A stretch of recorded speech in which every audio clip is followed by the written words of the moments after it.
Ama sa langit, ang tumataas na karahasan at kasamaan sa mundong ito, kasama ang mga takot na dumarami sa ating mga landas, ay napakadalas na naging dahilan upang tayo ay tumuon sa ating mga problema sa halip na manatili ang ating mga mata kay Jesus at magtiwala sa iyong salita.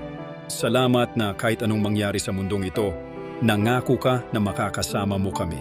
Ikaw ang aking tagapagbigay at tagapagtanggol, aking depensa at tagapagtanggol. Salamat sa iyong nananahan na banal na espiritu at sa iyong kapayapaang lampas sa pangunawa, kung saan ako makapapahinga sa iyong pag-ibig at magpupuri sa iyong banal na pangalan.